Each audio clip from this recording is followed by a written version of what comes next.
It's our great pleasure this evening to bring you UCLA historian, Professor Robin D.G. Kelley. Our speaker will take questions after his talk if you would make your way to one of the two microphones in the aisles. Afterwards in the lobby there will be a reception, though you may have drunk it all, I think, so I hear already. So I hope we get refills out there. Professor Kelley will also sign copies of his books, so do please stay with us for that. Tomorrow morning, as it says in your program, at 10 o'clock in the Hall Center, Robin Kelley will lead a conversation about the vital issues he'll be raising this evening, a session moderated by Clarence Lang, Professor of African and African American Studies. These morning events are very interactive and very enjoyable. There's really great questions get asked, so I do encourage you to attend. To introduce Robin Kelley this evening, I've asked Randall Jelks, Professor of American Studies and African American Studies. Randall was the Langston Hughes visiting professor at KU in 2008 on leave from Calvin College. This subsequently led to his appointment at KU. He's a graduate of the University of Michigan, BA, McCormick Theological Seminary, MA, and Michigan State University, a 1999 PhD in comparative Black history. He's also an ordained Presbyterian clergy. His teaching interests include American identities and religion in the African diaspora. He's held a Fulbright Chair in American Studies at Masaryk University in the Czech Republic, from which he sent us too many envy-creating messages about his European travels. He's also taught at the University of Ghana. His research interests are in American religion, the civil rights movement, and religions in the African diaspora. He's the author of two award-winning books, African Americans in the Furniture City, The Struggle for Civil Rights in Grand Rapids, University of Illinois Press, 2006, and Benjamin Elijah Mays, Schoolmaster of the Movement, UNC Press, 2012. He's also co-editor of the journal American Studies. He is very well versed to introduce tonight's speaker. So please welcome my good colleague, Professor Randall Jelks.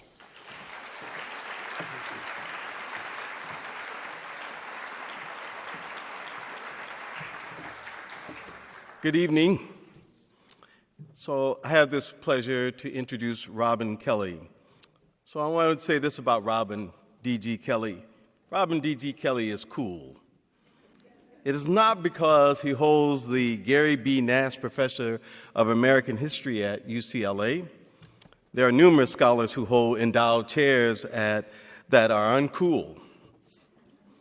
And he isn't cool because he is a prolific prize-winning author of such titles as Thelonious Monk, The Life and Times of American Jazz Original, Africa Speaks, America Answers, Modern Jazz and Revolutionary Times, Hammer and a Hoe, Alabama Communists During the Great Depression, Race Rebels, Culture, Politics, and the Black Working Class, Your Mama's Dysfunctional, Fighting the Culture Wars in Urban America, and Freedom's Dreams, The Black Radical Imagination, as well as numerous collaboratively written and edited volumes.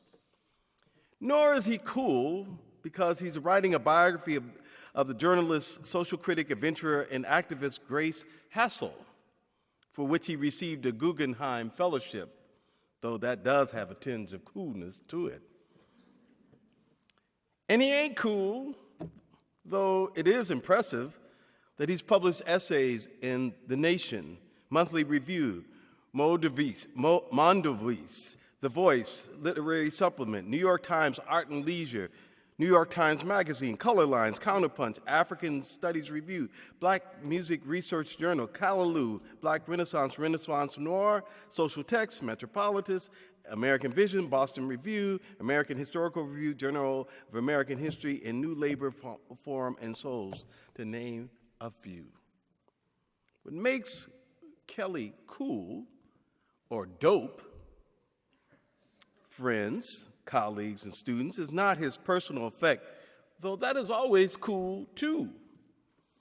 What makes Robin D.G. Kelley cool is the way he sees and studies the world of work and play, labor and artistic creativity, resistance and struggle, theorizing and improvising to create a better world. Yes, I said it, and particularly I say it for students. I said it. What makes Robin Kelley cool is the way he studies. He brings to his writings and teaching an expansive imagination, a sense of himself as he journeys and struggles to be a Democrat, little d, a world citizen, an African American, a person from America's working classes, in tandem with his justice activisms. So if we were to define cool, Kelley exudes self-control or mastery, or as we say on the block, he be killing it. He's boss. He's fashionably ready to go. What makes him cool is his restless curiosity and brave articulations of democratic freedoms deriving from his careful reading of the histories of Black freedom struggles. So without further ado, friends, colleagues, students, it is my pleasure to introduce Professor Robin D.G. Kelley.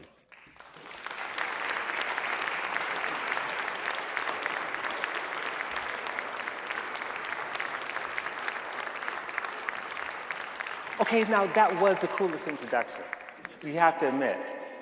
No one's ever introduced me like that, and that's very, very cool. So Randall, Professor Jelks has a standing invitation to my funeral. So I'm looking forward to that. Okay, so there's so much I want to cover. I know we're running behind time, so I had a long, long list of thank yous, but I'm just gonna make some general thank yous. Just thank you to the Hall Center for inviting me.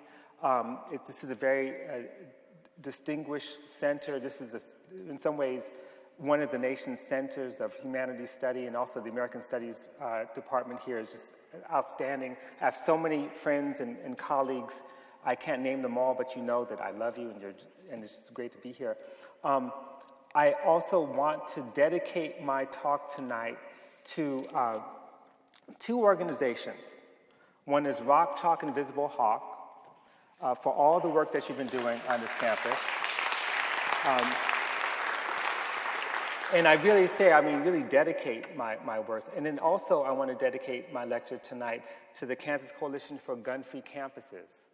You know,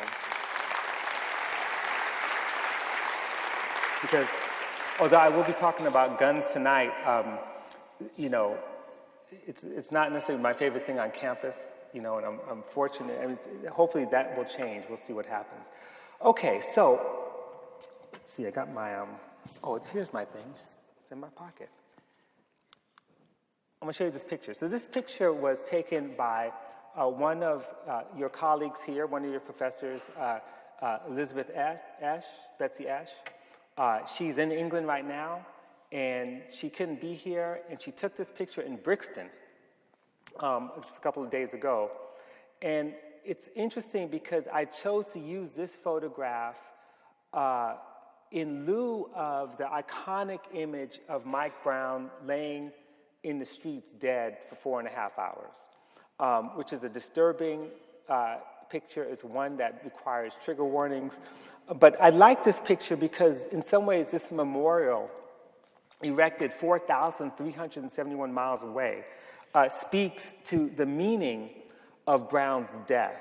And, you know, like the song dedicated to the other martyred Brown, who I'm going to talk about, John Brown, this speaks to the idea that his truth goes marching on, that as a martyr, he represents more than just a dead body, but a possible transformation. Okay, so in any case, we've all seen that picture of Mike Brown's bullet-riddled, lifeless body laying in the streets, from noon on August 9th, after he was gunned down by Darren Wilson. And it took to 4:30 before the coroner moved his body to the morgue in Berkeley, Missouri. And as you know from the story, that Mike Brown lay there in broad daylight, 12 to 4:30. This was clearly an act of collective punishment, a lynching, as it were. The public display of the tortured corpse was intended to terrorize the entire community, to punish everyone into submission, to remind others of their fate if they step out of line. Now, the state has long treated black life as disposable. We see it in our expanding prison population, in the shockingly high rate of black casualties caused by police, private security guards, vigilantes. And it's not simply a matter that black lives don't matter. It's not that, in some respects, black people are threats, enemy combatants in a war, which largely explains why police employ lethal force often as a first resort. And I can give you the long list of names. I don't need to do that because that's pretty much common knowledge now. Mike Brown and his friend Dorian Johnson were stopped for walking in the middle of the street, a violation commonly overlooked or, in rare instances, minimally fined. This is broken windows policing 101. Darren Wilson regarded Brown's non-compliance as a challenge to his authority, which of course escalated into a verbal and physical confrontation between the armed officer and the unarmed teenager. Mike Brown was a casualty of a very long war. In fact, in my 54 years on this planet, I've never known a time where there wasn't a war like this. I've never known peace. I started school when urban ghettos were across the country were under military occupation. I remember that. I came of age when Eleanor Bumpers and Michael Stewart and Eula Love were the war's iconic victims. These were the names that were spoken from many lips, to be followed by people like Amadou Diallo and Oscar Grant, Patrick Dorismond, Malice Green, Taisha Miller, and Sean Bell. Okay. And I'm not only speaking of the dead, but the harassed and the beaten, the humiliated, the stopped and frisked. Our parents, grandparents, and great-grandparents experienced no-tolerance policing long before that term was in vogue. My late father-in-law, in fact, lost his hearing in one ear after a cop in Bessemer, Alabama, took a nightstick to his head for being insufficiently deferential. African Americans were commonly arrested for not yielding the sidewalk to white people, for joblessness, vagrancy laws, using profanity in public, spitting, loitering, violating segregation ordinances, reckless eyeballing, which I do all the time, by the way, and other absurdities intended to turn human beings into the caricatures white people had come to know through coon shows, soap boxes, darky films, and mass advertising. The law never protected black women from sexual violence and treated all sexual encounters between white men and black women as not only consensual, but initiated by the woman. In other words, all black women were criminalized as presumptive sex workers and vigilantly policed while remaining vulnerable to the sexual predations of those wearing the badge. We can trace the all too common brutalization and criminalization of black women's bodies to slavery. So routine violence, flogging, torture, slaps, punches, assaults with household and agricultural tools, and of course rape, was the most common cause of flight by enslaved women. And as the late historian Stephanie Camp revealed in her work, enslaved women experience more violence, or experience violence more frequently than men. This is some unknown information in their secondary work for the big house, in their perceived vulnerability as women, in their position as sexual property and as sexual objects, as objects of sexual jealousy. Let's see. Okay. So black women, especially poor women, continue to be monitored, harassed, subject to reproductive control on the pretext that they possess illicit or diseased bodies. Their presumptive criminality means that they can be killed or disappeared with no corresponding investigation or concern. And I'm not talking about the past. I'm talking about pretty much right now. It's worth remembering that a string of unsolved murders of black women in Boston led to the formation of the Combahee River Collective, whose statement we're always teaching and reading. And Boston was no exception.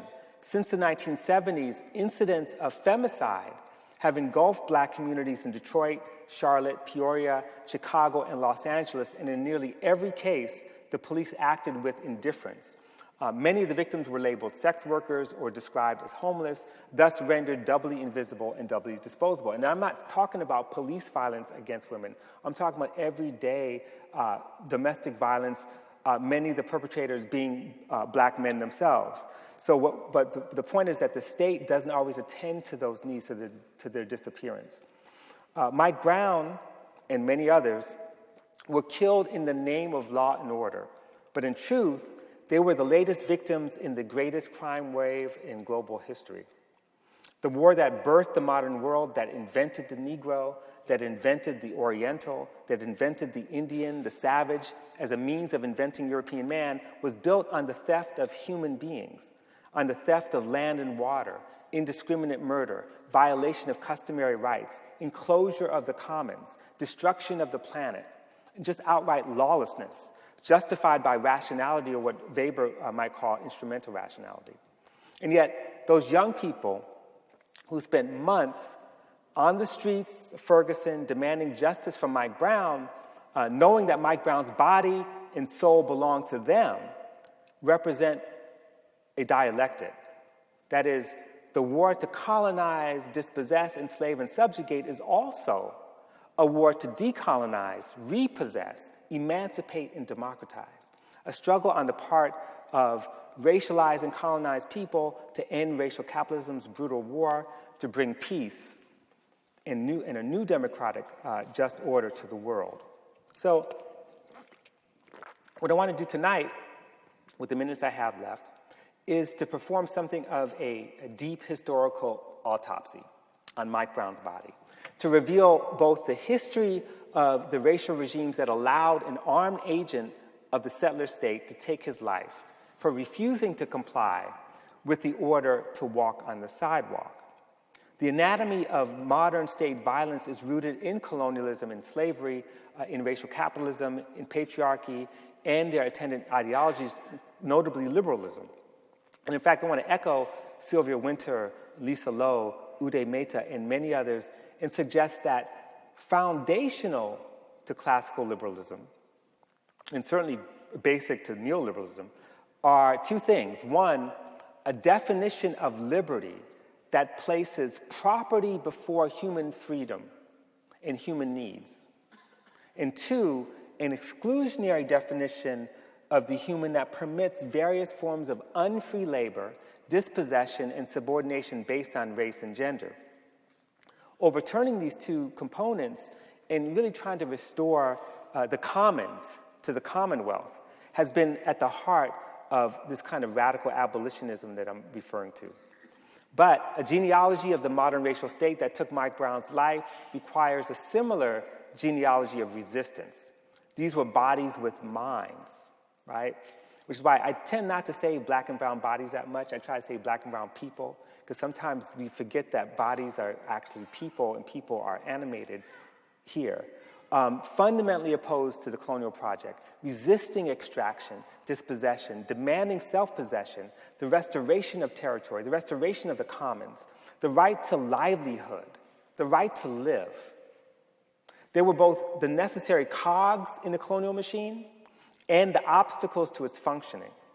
So by reconstructing part of this history, I hope to reveal alternative possibilities for creating democracy rooted in freedom, justice, and decolonization for all people, So,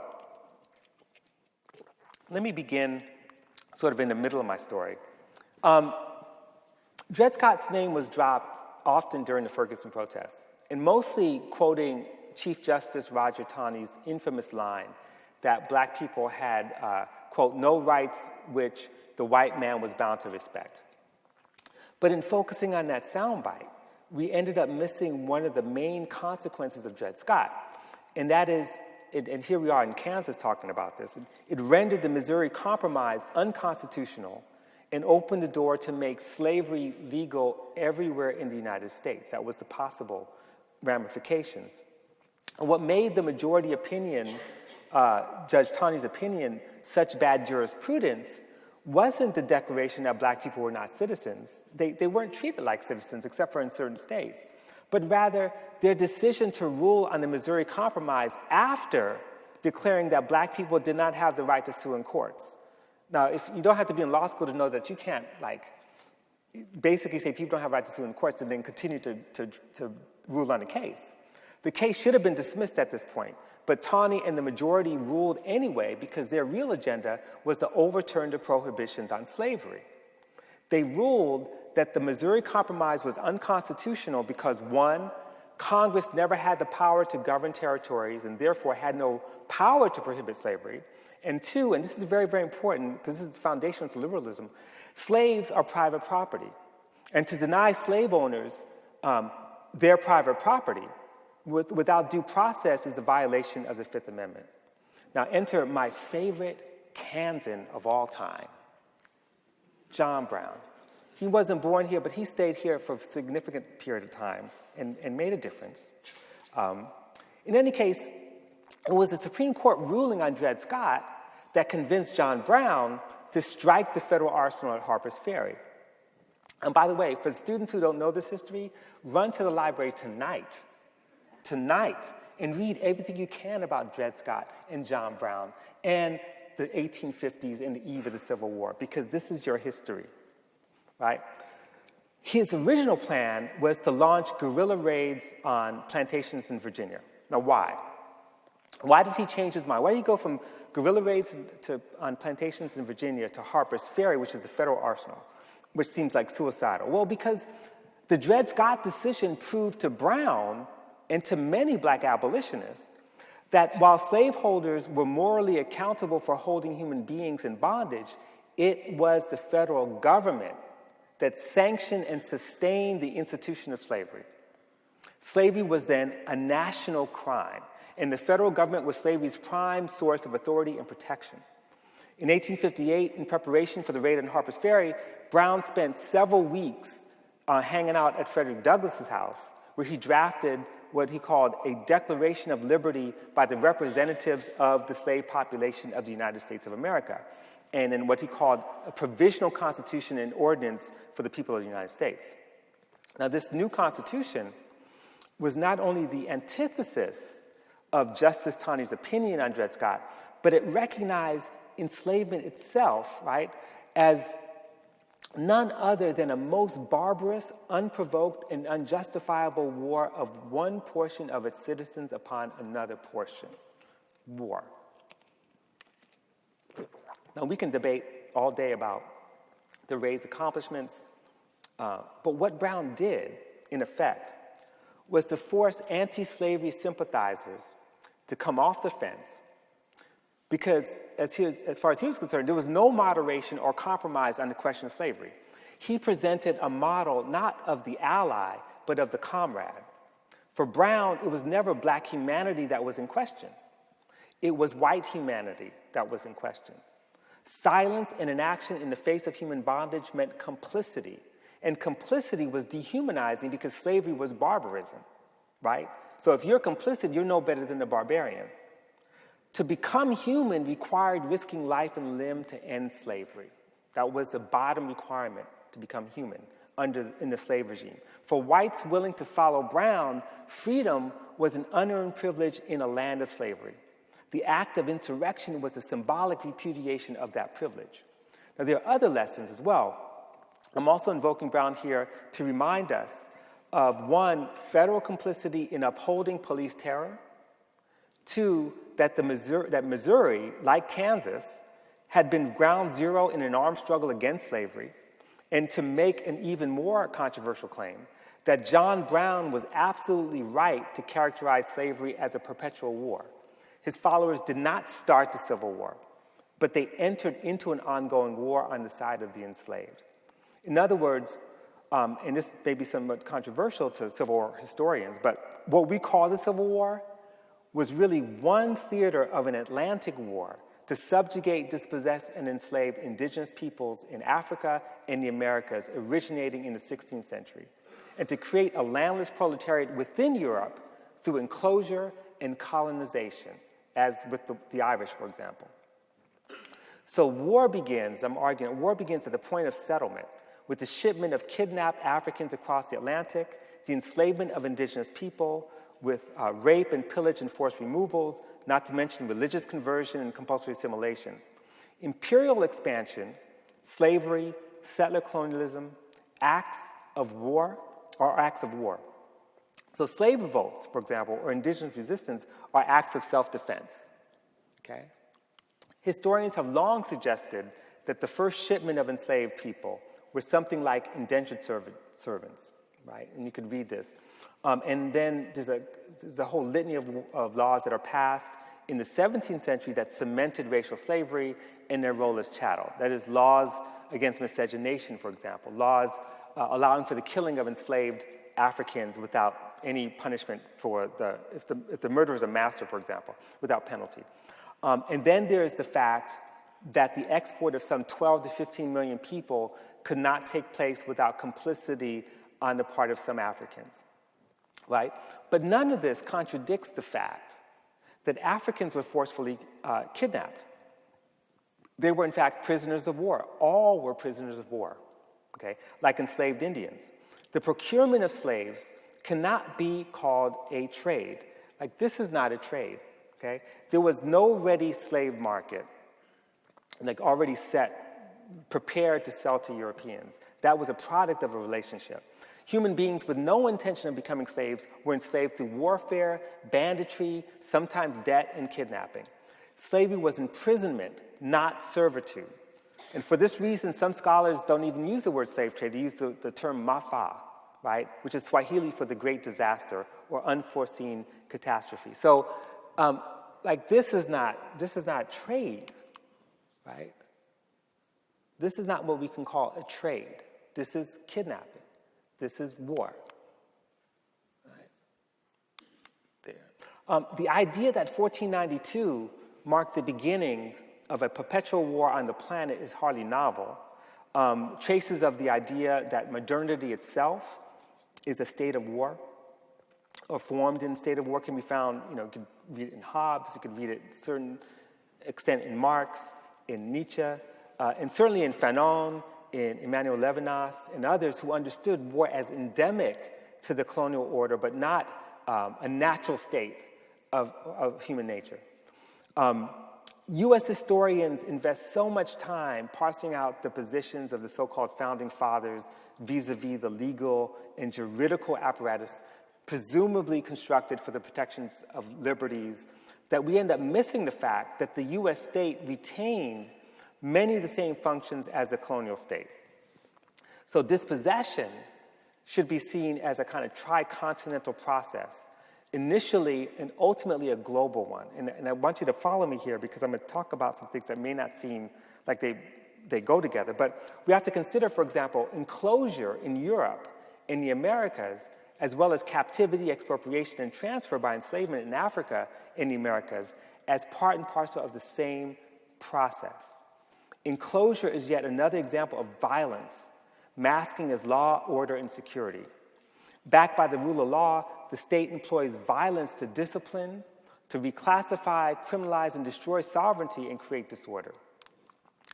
So keep in mind that enclosure, by enclosure we mean in the English countryside, for example, building fences and walls around areas that were once held in common or available through the commons, and basically expropriating people from their land. That's what we talk about by enclosure. But keep in mind that enclosure is part of this process of war on the commons, which ultimately turns part of the expropriated into a proletariat.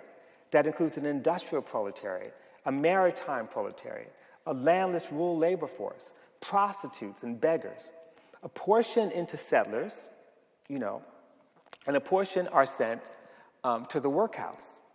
Right?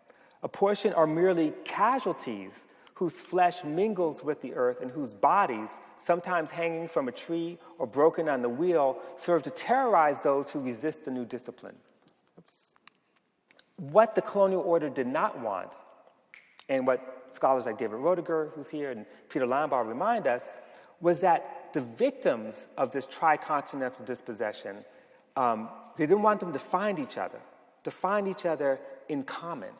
They didn't want them to find each other. They didn't want the landless whites, for example, to become new-made Indians. They didn't want the landless whites and the Indians to join the Africans in the practice of marriage.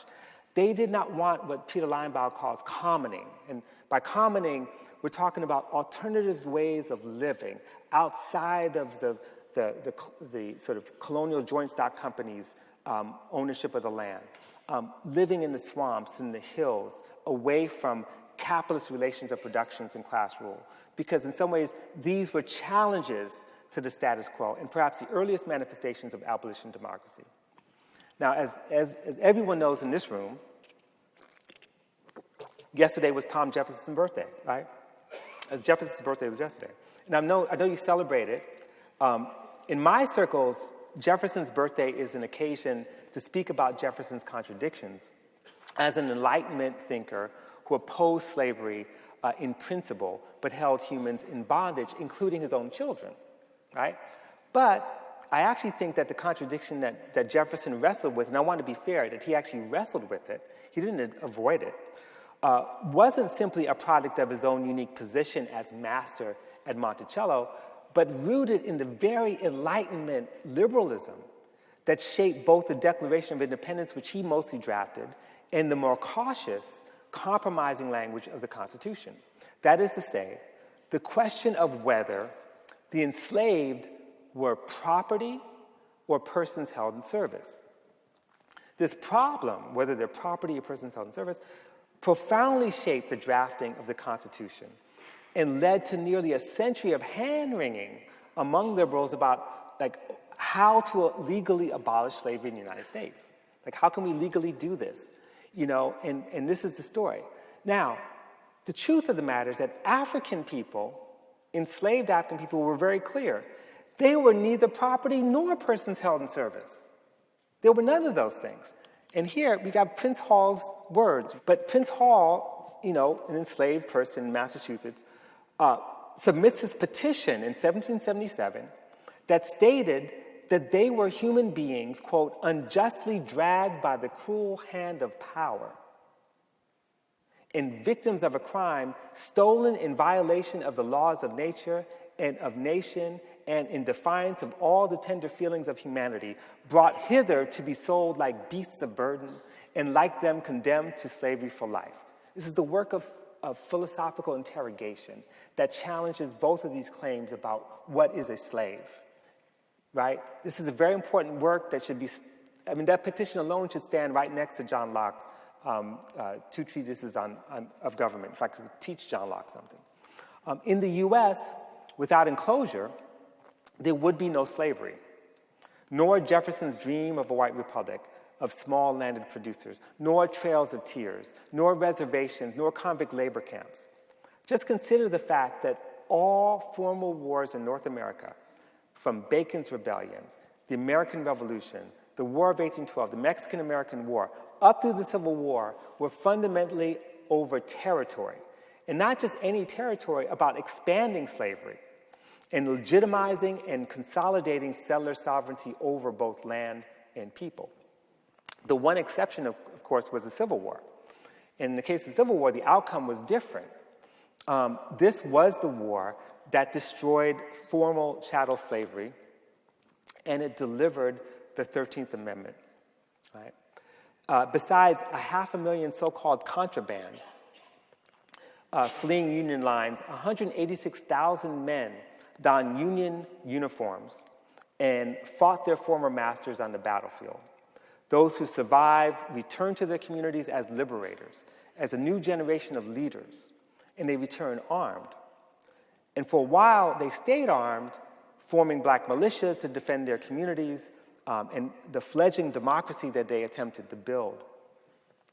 Even before the 14th Amendment, black troops assumed that they had actually earned their citizenship on the battlefield. They said, we solved Dred Scott, we proved it, right? They protested abusive treatment at the hands of federal officials and former Confederates alike. And they pressed for entrance into the American civil and political society based on their loyalty to the nation. And yet, as W.B. Du Bois argued 8 decades ago, and David Roediger demonstrates in his latest brilliant book, Seizing Freedom, formerly enslaved people turned a war to preserve the Union into a war to end slavery, and turned that into a revolution, reshaping politics and social relations and the economy. Abolition unleashed the possibility of a genuine democracy in the United States, a genuine democracy in the United States that could have really shaped democracy all over the Western world. Okay, so let's talk about this genuine democracy.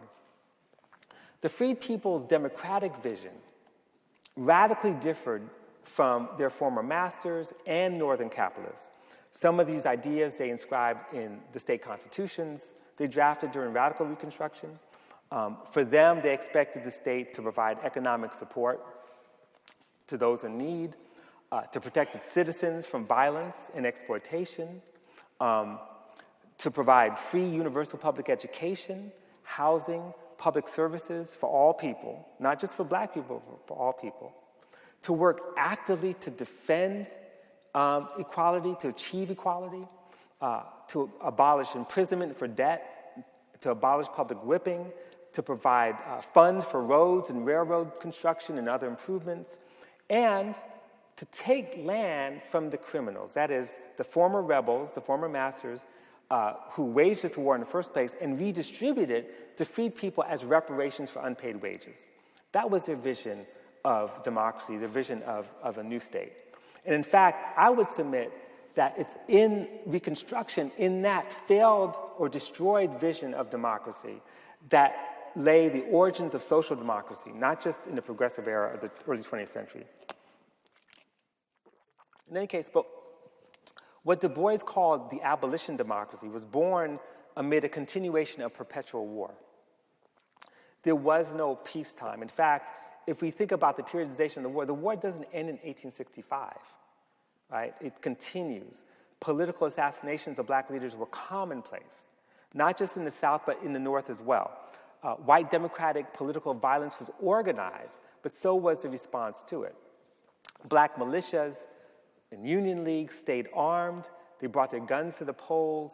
They kept vigil outside of homes and churches and other institutions. They returned fire with fire. And indeed, more common than the classic lynching scenario in the era of Reconstruction were shootouts between African Americans and former Confederates. Now, we'll never establish an accurate body count, but when Black Congressman Robert Smalls of South Carolina left office in 1887, he had estimated that something like 53,000 black people had been murdered since emancipation. 53,000, mostly in the South. Political assassinations, beatings, the torching of homes and churches and schools, this was just a fraction of the kind of political violence that pervaded the South in this period of Reconstruction. Sexual violence, rape, and other forms of gendered violence also constituted a terrain of political struggle. This is political violence. Evidence of rape is staggering. The two key stories here are, one, how the state utterly failed or refused to protect black women from sexual assault. In fact, you could say even further, protect women across the board from sexual assault. It's complicated. We could talk about that in terms of the class dimension. Also, the other story is how black women, through their own courageous testimony of sexual violence committed by white men before the Freedmen's Bureau, they were able to claim citizenship by demanding protection from violence and affirming their right to control and possess their own bodies. So by arguing, relentlessly that state protection from sexual violence was a right of citizenship, which is still not the case today, they literally expanded the scope of social democracy to make the prohibition of sexual violence a public matter and not a private one. Now, Reconstruction didn't just fail, it was defeated violently. The defeat and the implications it has for the future of racialized state violence offers an occasion for us to think about the nature of the state during this period of democratic possibility. Now, first of all, African Americans saw the state as an instrument through which to transform society through land redistribution, extending the franchise, education, progressive taxation, and meting out justice. And as I suggested before, it's about protecting citizens. And they understood that they had to create ways of self-defense to do that. But we also have to remember that the state in the South had virtually collapsed. And Union military power and institutions like the Freedmen's Bureau assumed elements of governance in its absence. What followed was a reconstruction of the original settler state form, not a remaking of the state. And this is important since Reconstruction proceeded on the assumption that the state was primary, if not sole arbiter and protector of black rights. Of course, it looked this way because the military arm of the federal government entered the South by force, destroyed the state form in the region, leaving open the possibility of a new state, and radically remade with the task of enfranchisement, land reform, and punishing traitors, ensuring freedom and protection from violence, issuing marriage licenses, etc. And it was an amazing moment when local forms of governance were really rebuilt, and in some respects run by former slaves. But secondly, what actually emerged in the South was a form of dual power. And I know this is on people's minds right now, so let me say something about that. By dual power, we're talking about a situation in which Confederates, former Confederates, represented an organized force whose coercive power in some regions virtually matched, if not exceeded, local state power. The federal government in the form of coercion was often what tipped the scales, right, in favor of the what's considered the legitimate state. The question we may want to wrestle with is whether the vulnerability of social democracy in the South rested with the weakness of the state, or whether the state was simply not the best vehicle for making the revolutionary changes desired by freed people and their allies. So from this vantage point, the problem of transforming the South, of sort of really instantiating that democracy, the problem of revolutionary transformation, violence, land redistribution, workers' control, all that begins to resemble places like Russia during the Bolshevik Revolution, or Mexico during its revolution, or Spain during the Spanish Civil War, when workers and peasants were reorganizing their workplace, dividing up big landed estates, forming their own militias and people's armies, and doing this without the state or in spite of the state. And this is the other side of dual power. That is, black people created institutions with Republican allies and took actions that were independent of, if not antagonistic to, even the Republican-ruled state. But in many cases, they were ultimately sanctioned or rendered illegal or premature. African Americans abided by these decisions, committed as they were to law and order, and believing ultimately that the state was the only avenue to make change. The withdrawal and inactivity of federal troops is certainly important, but we got to remember that it was a demobilization of black soldiers and militias that turned the tide. Political power ensured that white terrorists would not be prosecuted, and the Supreme Court made sure of that. This is perhaps the most important point. What fell under the rubric of extralegal violence was actually sanctioned by the state. African Americans understood this, and this is why it was amazing when you look at like what offices a lot of black people ran for. They ran for offices that had to do with the justice system. They ran for, sheriff and for coroner and for all these things that have to do with the justice system. They wanted law and order. They wanted a court system that would prosecute while protecting fundamental rights of habeas corpus. In any case, terrorist organizations like the Klan waged war, and by extension, they waged war on abolition democracy.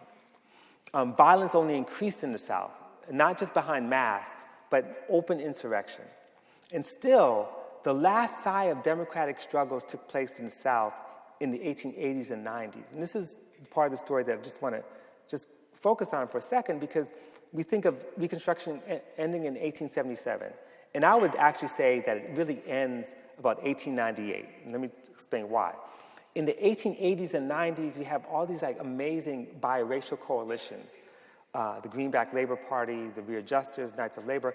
And they're fighting, biracial coalitions fighting to defend black voting rights in the 1880s, to raise wages and improve working conditions, and in some cases committed to a revolution to overthrow corporate power and create modern social democracy. But it took force, an outright war, and appeals to white racial loyalty like these, right, to defeat the progressive coalitions, which explains why formal disfranchisement doesn't begin till like 1890. The defeat culminated in a coup d'etat in Wilmington, North Carolina in 1898. And if you don't know the story of Wilmington, you should look it up. I can't tell you the whole story, but basically in 1892, Republicans and populists defeated Democrats in North Carolina's election, winning the majority of the state House and Senate seats, electing dozens of African Americans to local offices. Then, 6 years later, 1898, the Democrats are swept back into power with the help of white populists who switched allegiances. The exception was the majority black city of Wilmington, North Carolina. And so what happened there was, whites, many of them came from outside the city, took up guns, overthrew the elected government, killing scores of black people and some loyal white Republicans. Now, there was a real coup d'etat. 2 years later, the state formally disenfranchised black voters through poll taxes and literacy requirements. And all of this coincides with the war on the Western Front, the final pacification of the Plains Indians, the final battle at Wounded Knee in 1890, and then tragically, these Indian wars involved some black soldiers who participated as well, and then would go on to fight on behalf of the U.S. empire in Cuba, the Philippines, and Mexico. So in the end, war destroyed slavery, but war also killed abolition democracy. It smashed the last vestiges of Indian sovereignty and transformed the appearance of the colonial state into what we know today as a modern racial security state, opening the path for overseas and extended American empire. Now, the last part I want to talk about is make a leap, a jump now, over a lot of history to talk about the Second Reconstruction to the present, to say something about the defeat of the last abolitionist movement, crushed again on the shoals of race and property, and crushed by both modern liberals and neoliberals. So we have to go back to 1963, 100 years after the Emancipation Proclamation, to the March in Washington. Now, at the core, the March in Washington was about economic justice. We sometimes forget that. The brainchild behind the March in Washington in 1963, we know about King's famous I Have a Dream speech, but the brainchild behind it had its roots in socialist and labor movements. People like Bayard Rustin and veteran black labor leader A. Philip Randolph. In his rarely cited speech at the March on Washington, he says, we have no future in a society in which 6 million black and white people are unemployed and millions more live in poverty. Nor is the goal of our civil rights revolution merely the passage of civil rights legislation. Yes, we all want, we want all public accommodations open to all citizens, but those accommodations will mean little to those who cannot afford to use them. Yes, we want a Fair Employment Practice Act, but what good will it do if profit-geared automation destroys the jobs of millions of workers, black and white? Okay, so you have economic justice as one theme. The second theme was violence. Think about what's happening in 1963. You have the violence in Birmingham in the spring of 63. You have the murders of Herbert Lee, the murders of Medgar Evers in Mississippi, the attacks on voter registration campaigns. And it's noteworthy that August 28th, 1963 wasn't picked by accident. It was picked for a reason, because that was the 8th anniversary of the murder of Emmett Till. And this is Emmett Till's mother. I refuse to show the picture of his body. So that's what they were thinking about. So violence, racial violence, state violence, vigilante violence, and economic justice were the twin themes of the March on Washington. So what happened? What happened to this vision of economic justice and ending state vigilante violence? Several things. First, a lot of the big groups behind the march, the Southern Christian Leadership Conference, Congress on Racial Equality, NAACP, Urban League, they threw their energies behind passing a watered-down civil rights bill, supporting the voting rights bill, and most importantly, influencing the Democratic Party. Second, the labor movement itself betrayed the coalition's racial justice agenda. Rank-and-file white members of the unions worried that the elimination of racial barriers to equal wages, access to skilled jobs, and unfettered access to housing would threaten their privileged status. Third, Randolph and other male leaders deliberately excluded Black women's organizations from playing any significant role in the movement. And this weakened the coalition, in part because a lot of the leading activists, people like Pauli Murray and Anna Hedgeman and Dorothy Robinson and Gloria Richardson and Dorothy Height, they were already committed to linking labor and economic justice to questions of racial and gender equity, as well as dealing with state violence. But despite that, it doesn't mean that the radical agenda that really sort of formed the March on Washington was lost. It wasn't lost. In the decade following the march, many Black organizations like the Student Nonviolent Coordinating Committee, SNCC, and the Mississippi Freedom Democratic Party not only embraced a program of economic justice, but went even further, calling for the redistribution of wealth, reparations, workers' power, collective bargaining, and an end to U.S. military interventions abroad. In 1968, as you can see, the Mississippi Freedom Democratic Party adopted one of its most radical planks in the country: guaranteed annual income, extended daycare for poor and working mothers, comprehensive medical care for all, right, based on a single-payer model, increased federal provisions for food stamps, free higher education, an end to the draft, full military withdrawal from Vietnam, renewed diplomatic ties with Cuba and China, and an arms embargo on South Africa and Israel.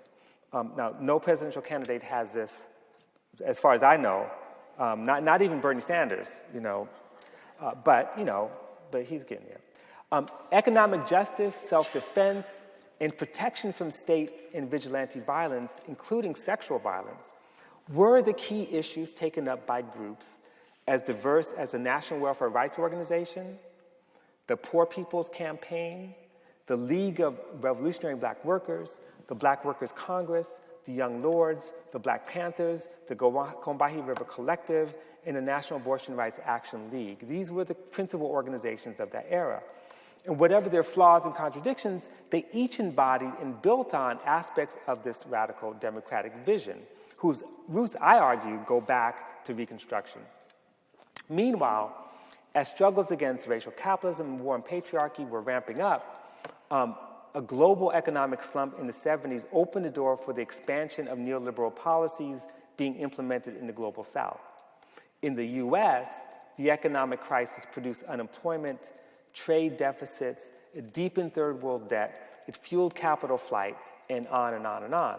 Workers responded with a wave of strikes, further justifying the attack on labor by neoliberal intellectuals and corporate figures. It also justified claims that capital needs to go elsewhere, where there are no unions and less regulation.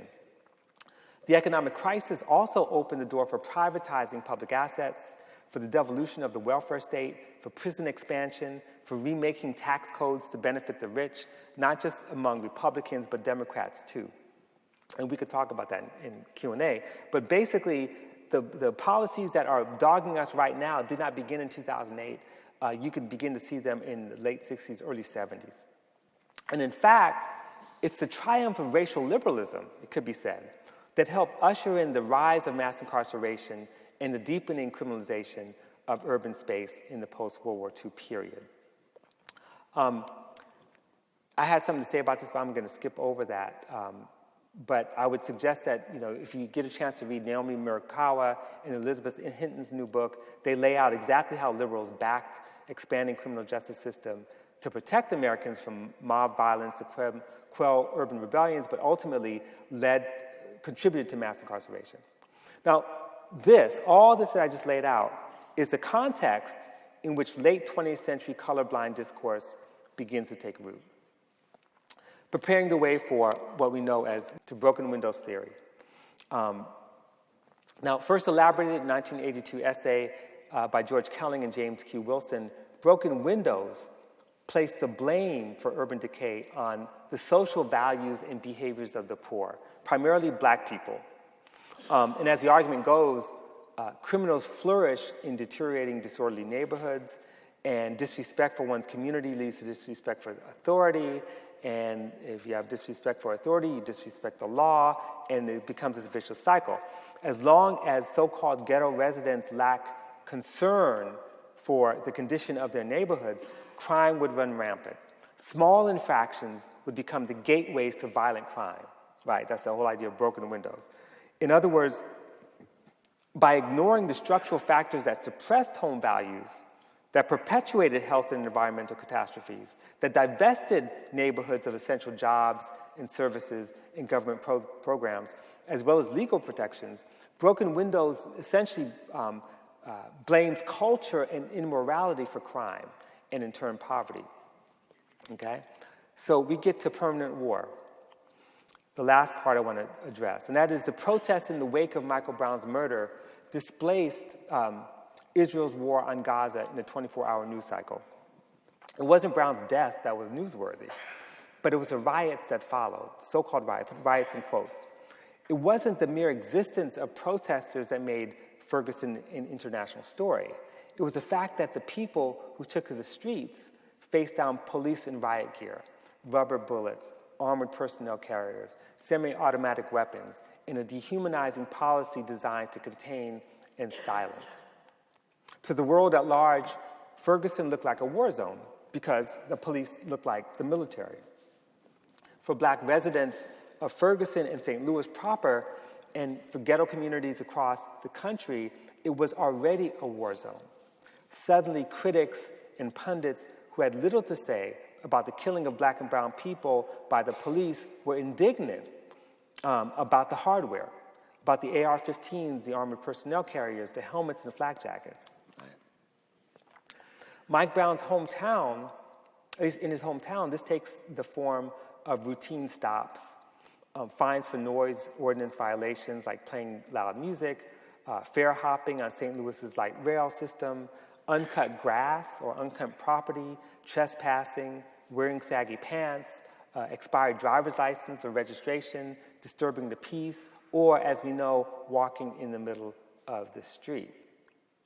Unpaid fines or tickets often result in jail time, and that's what we talk about, the modern debtor's prisons. The Ferguson story kind of exposed what is now a national, what has been for a while a national problem. And that is, you get these tickets and you have to pay an inordinate amount to a bail bondsman to get out of prison, or jail rather. You might lose your car or property, or you might even lose your child to social services. The point here is not to punish black communities, but to mark them, to create a record of criminal behavior, to transform them from citizens to thugs. If you have a community in which there are 1.5 warrants out for every single black person in that neighborhood, they all become thugs. As soon as protesters gathered on Florissant Avenue in Ferguson, Missouri, to demand answers, all these bloggers, police officers, even mainstream media were quick to label Michael Brown a thug. When the Ferguson Police Department decided to release footage of Brown wrestling a store clerk over a pack of cigarillos, it only confirmed his criminality. So criminalization means to be subjected to regulation, containment, surveillance, and punishment, but also then to be deemed unworthy of that protection, period. Those targeted by the state are not rights-bearing individuals to be protected, but criminals poised to violate the law and thus require vigilant watch, not unlike prisoners. So it's like an open-air prison. So in place of habeas corpus, terms like thug, hoodlum are used to differentiate the criminal element from the good Negroes, thus closing off the possibility of empathy with those who may have broken the law. So decriminalizing blackness, in other words, occurs not in the court of law, but in the court of public opinion. It requires proving that one is not a thug, i.e., by portraying Mike Brown or the Mike Browns of the world and Trayvon Martins of the world as the undeserving dead. by rendering them good kids, college-bound, honor students, they're sweet, good kids, as if somehow their character is the only evidence they have of their innocence. So they're guilty unless they could prove otherwise with their character. Thug works to both criminalize and dehumanize the dispossessed while masking the violent operations of the state and capital. And by violent operations, we're talking about criminal neglect by landlords and city officials, rampant fraud from mortgage brokers and loan companies to insurance firms and bail bondsmen, unwarranted price hikes for commodities, rent, and services, and the daily violation of human rights. In short, this is the actual source of thuggery, these kinds of policies. And yet, talk of black-on-black homicides, sagging pants, and teen pregnancies almost always dislodges the focus on state violence. This classic bait-and-switch move forecloses a deeper interrogation of how neoliberal policies are a form of state violence. And by that, we're talking about the erosion of the public safety net, under Clinton and before and after. The privatization of necessary services such as health and transportation and water. Pay attention to Flint and Detroit and Highland Park and places like that. That is to say, policies rendered logical under a racist security regime that produced scarcity, environmental and health hazards, poverty, and alternative economies rooted in violence and subjugation. So the prime target of neoliberal violence has been our kids, our children. Remember, Khalif Browder, Mike Brown, Tamir Rice, Ayanna Stanley Jones, among others, were children when the bullet or prison took their lives.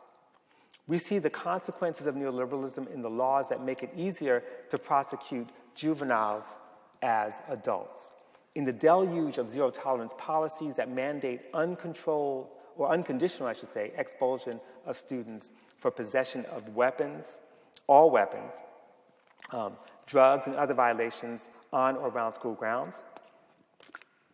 And we see it in the startling rise of suspensions and expulsions. Problems that were once handled by teachers, principals, and parents are now remanded to juvenile or criminal courts or the police.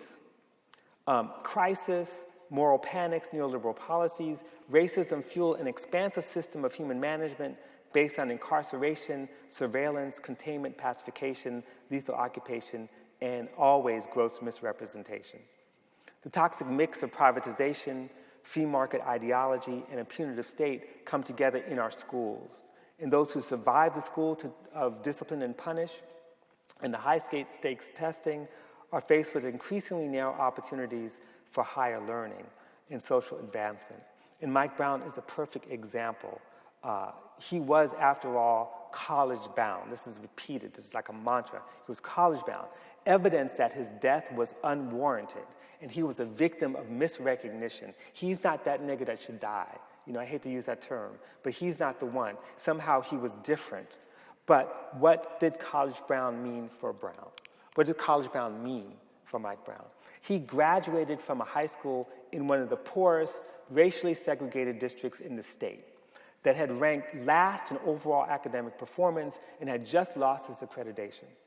He planned to attend Vatterott College, a chain of for-profit trade schools that has come under investigation for charging exorbitant tuitions, saddling students with debt, and failing to deliver the promised skills that could ensure secure employment. The proliferation of for-profit colleges and the dismantling and shrinking of public community colleges is a consequence of the neoliberal state's expansion. What appears as a free market solution, right, to replace a bloated state is actually a partnership. That is, the federal government underwrites these privatized, virtually unregulated institutions. In 2010, 88% of Vatterott's total revenue were derived from the federal government. That is, 86.9% from Title IV federal financial aid, and the rest from the Department of Defense. Okay, I'm sorry, 86.9%. And the Department of Defense has its tuition assistance program for post-9/11 GI funds. In other words, Vatterott targets veterans, redirects their meager benefits into its own coffers, and promotes U.S. militarism in the process. Yet, veterans are not the main targets. Veteran recruiters are instructed to go after kids like Mike Brown, black and brown, poor and vulnerable. And according to internal documents, recruiters are told that likely enrollees are convicted felons, people in drug rehab programs, and I quote, welfare mom with kids and pregnant ladies, people whose, quote, decision to start, stay in school, or quit school is based more on emotion than logic. Pain is the greater motivator in the short run. That's from their document. So Brown's life was cut short, but he lived, had he lived, he would be faced with the prospect of a slow death, of bearing enormous debt without the prospect of a genuine livelihood, while still having to navigate a world of constant surveillance and harassment. So pain is the greater motivator in the short run is the perfect mantra for neoliberal logic. That is to say, pain and profit. Pain, or bearing witness to pain, is also a motivator in the short run to end the thuggery of the state. For every person we bury, there are 10 more driven to act against state violence, criminalization, and immiseration. Right? We see them in Ferguson and St. Louis, Missouri, in organizations like Hands Up United and Lost Voices, and Organization for Black Struggle and Don't Shoot Coalition and Millennial Activists. We see them erupt Phoenix-like in Florida with the Dream Defenders, in Chicago with Recharge Genocide and Black Youth Project 100, in Los Angeles with the Community Rights Campaign, all over the country behind the banner Black Lives Matter. They are on the front lines, resisting their own criminalization, fighting to demilitarize schools and streets, taking on the state directly. So pain may be the motivator in the short run, but love is their long-term motivation. They're not only trying to stop state thuggery, but they're creating a new community dedicated to a post-racist, post-sexist, post-homophobic, post-transphobic, post-colonial world. In other words, what they're trying to do is what we call abolition, right? The abolition whose roots go back to the end of slavery. Mike Brown was a casualty of war. He died at the hands of an employee of the state whose salary and uniform and vehicles and bullets Mike Brown's family helped to pay for. This was no mistake, no act of misrecognition, no violation of police policy or code. This was just another day in the modern world. Collateral damage in a perpetual war whose colonial roots are still alive today. Thank you.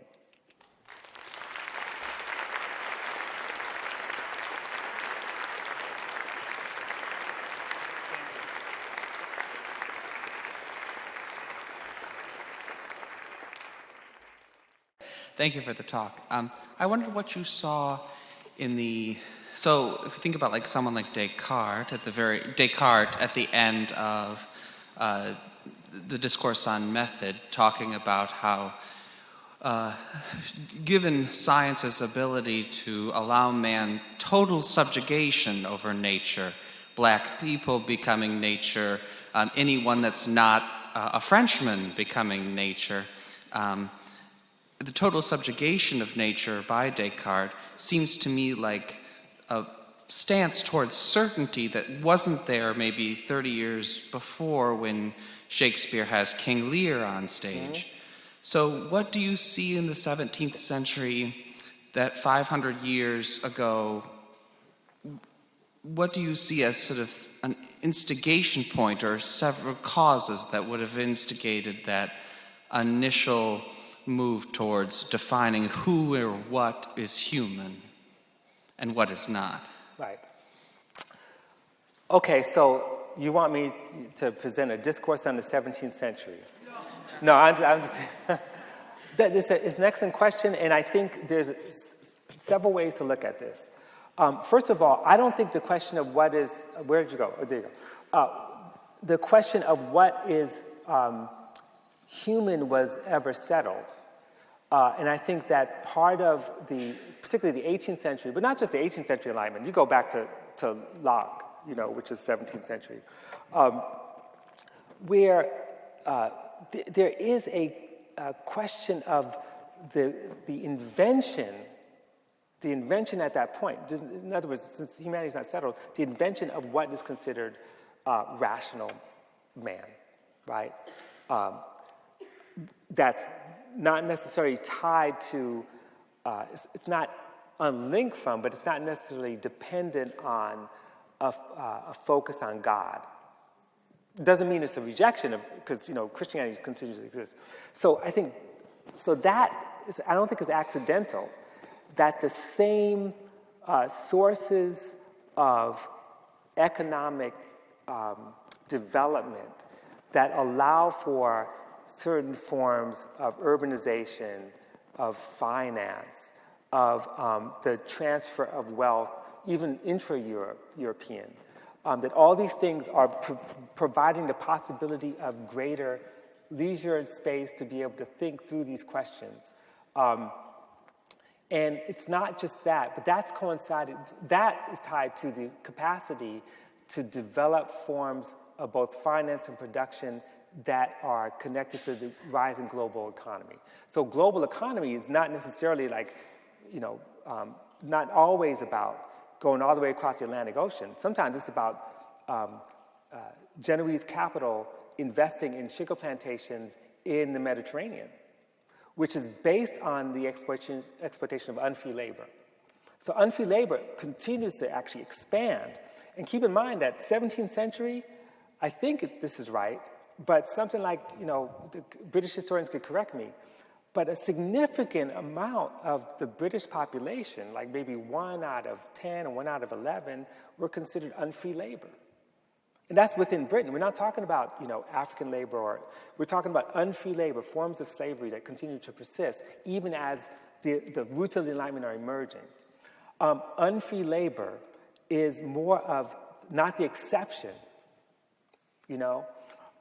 and because it's not the exception, my suggestion is that the very presence of unfree labor everywhere in the West, and being the foundation of the expansion of the West into the so-called New World, made the question of freedom more immediate, and certainly for Shakespeare, because if you ever read Cedric Robinson's Forgeries of Memory and Meaning, in the first chapters, part of it's about Shakespeare and the creation of Othello as a character, and he shows that the depth of anti-Black racism that we come to know in the 18th and 19th century was not the case when he wrote Shakespeare, and he explains why that's the case.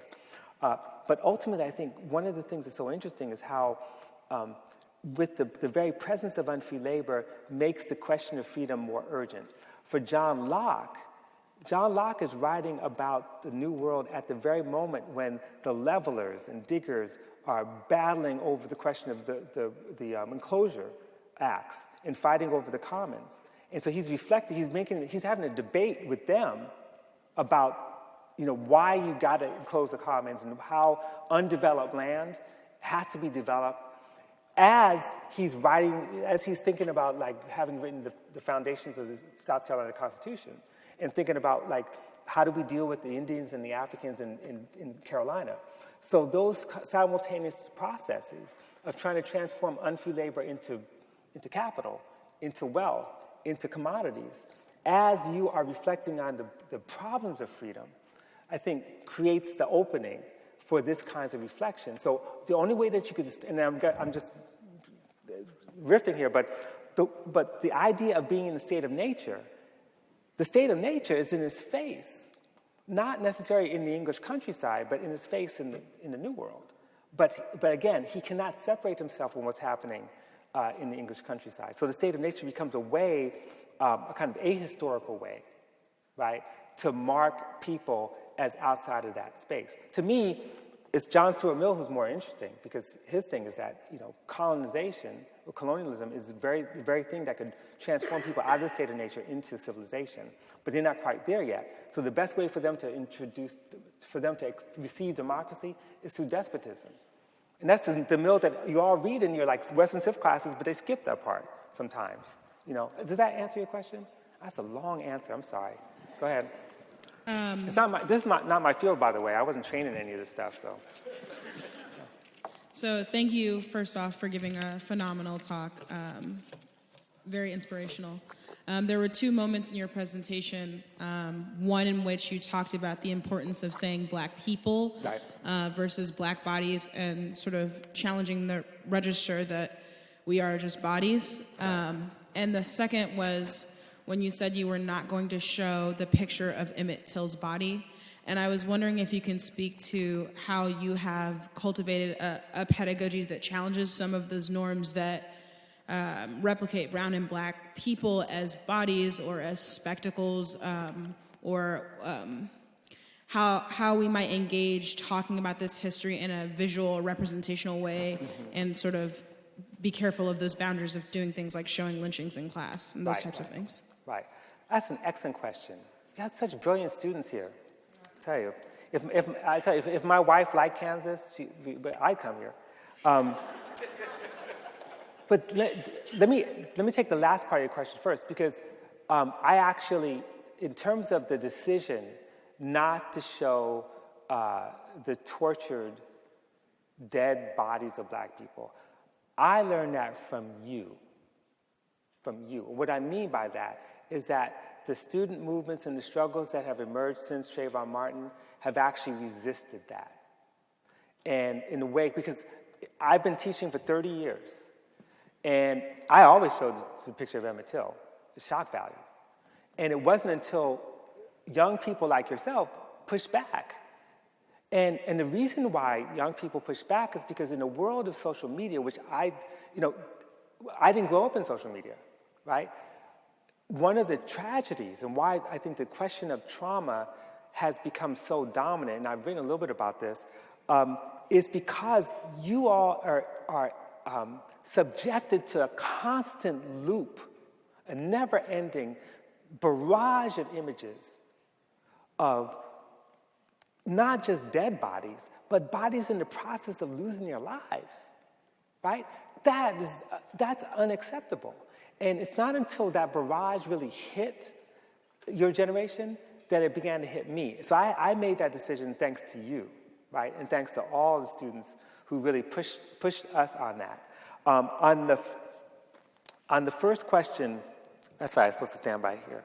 On the first question about, what's the other part of it? I'm getting old too, so. How to create a pedagogy that effectively talks about these things, and relabeling is one of the things you mentioned, black people versus black bodies. Right, exactly. No, that's actually really important. And that's the other thing that has happened was there is a tendency to focus on black bodies, and I understand it. I understand it because part of what the emphasis or the language of black bodies does, and a lot of it comes out of the Afro-pessimism scholarship and stuff, which I have my own critique of, but what it does do, which is in some ways generative, is to recognize that that anti-black racism has a both spectacular and spectral element. That is that you see, you recognize, you associate certain things. And I could see that. My pushback on that had to do with the way in which we were calling ourselves black bodies.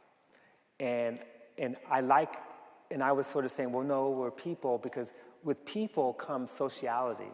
And sociality that is creating community is so necessary, because in the end, though we may be black and brown bodies marked a certain kind of way, as people, we have the capacity to connect with each other and with other people who may not be like us.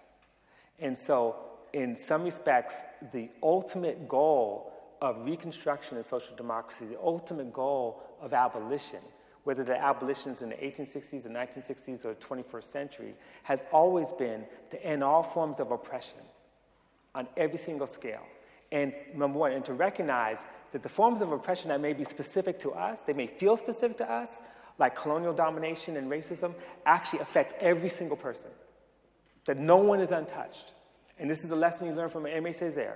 It's a lesson from all kinds of thinkers who've sort of figured out that the violence, even when people participate in that violence, they're doing violence to themselves. And we've got to stop it.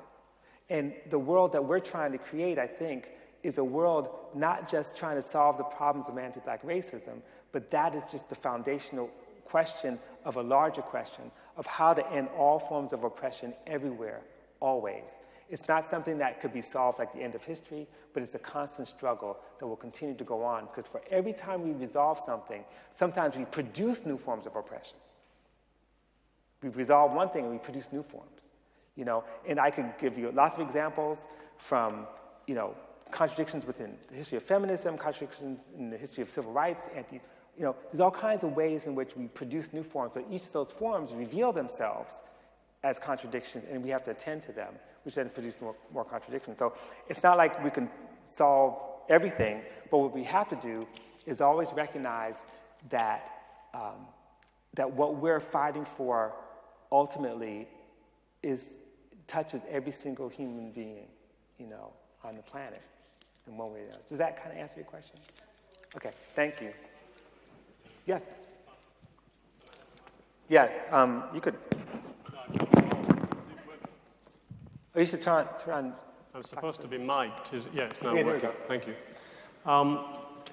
Your argument, especially in the early phase, was really describing this multi-continental process of exploitation, expropriation, proletarianization, which I think we've typically seen as some kind of economic logic of commercial and then industrial capitalism. What is it in the language and rhetoric of war that helps us understand that process better? And moving forward, what is it in the language and rhetoric of war that helps us move towards the kind of democratic polity that I think you thought Reconstruction could have invented, but did not? Right. How does that language or rhetoric actually help us in any way? Right. Well, you know, maybe it doesn't.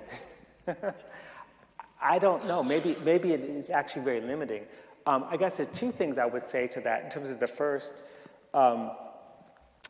that, you know, by understanding, and it's not so much as a rhetoric as much as an analytic in which war is the process by which certain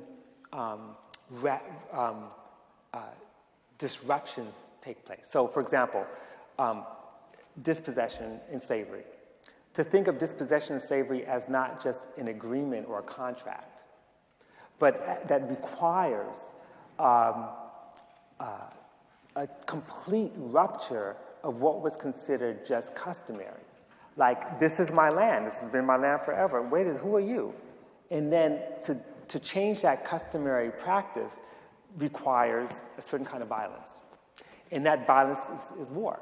And what's interesting about war is that wars, as rhetorics, wars are never conducted by those who are most interested in the dispossession. What I mean by that is that if the Virginia Joint Stock Company comes in and there's a certain group of governors who actually want to make land available for certain big landowners, they need other people to come in and fight those wars, to fight the Indian wars. If there are battles against enclosure and there are movements against enclosure, that it's not the crown and not the new emerging classes that do the fighting. So war also requires a certain kind of ability to mobilize people against a common enemy. So the common enemy ends up, to produce a common enemy means to produce a fiction about who the enemy is and what the enemy means and represents. And I think that part of what I don't deal with in the talk, but I think is very, very important, is how is it that all these like poor white people could be dedicated to a confederacy that wasn't dedicated to them? How could they mobilize on the basis of the paltry wages of white-skin privilege to wage war against people who actually should be their allies?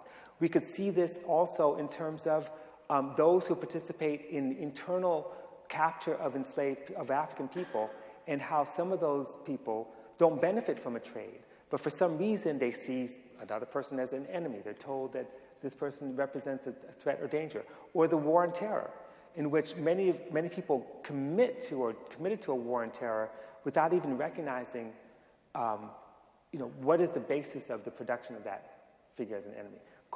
So we see this all the time where the only way that you could succeed in dispossession is by mobilizing people for whom who don't benefit.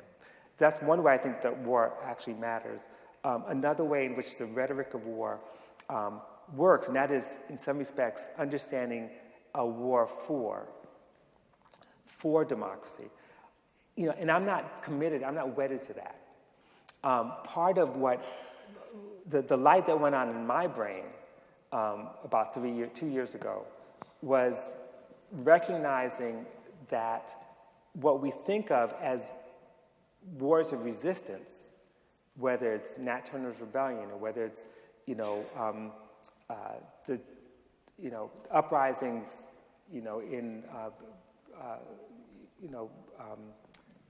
in cities or whatever it is, that a lot of these are actually wars of self-defense.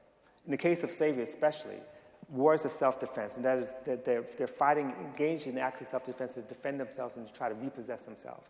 Because the amazing thing, and I'll stop with this part, the amazing thing, and I learned this from my teacher, Cedric Robinson, about almost all post-emancipation moments, is that the wars do not result in retaliation. This is amazing to me, that newly freed people were not interested in stringing up the former masters. They were interested in land. But the kind of retaliation you'd expect after brutality, and this is the Caribbean as well. The Caribbean, Latin America, North America, you don't have those kind of massive retaliations. When slavery ends, presumably the war ends. And the only ones who continue to wage war are those who lost their property in human beings. They're the only ones. It's not the other way around. So when I talk about the black militias, people sometimes confuse that. They say, well, you're supporting armed self-defense. Well, in these cases, it wasn't the black militias that were the initiators of violence. If they had a choice, they would do what they said in the Bible: lay down their sword and shield, and then go and cultivate. Same thing with, you could talk about other places like that, where people don't really want the violence, but the violence is there. It's already embedded. It's part of the fabric of everyday life because it's a process of trying to repossess lost land and lost labor. It's an attempt to try to re-enslave. And so armed self-defense becomes the only thing they have left to keep that from happening. So that's one way to rethink, how this is ultimately war.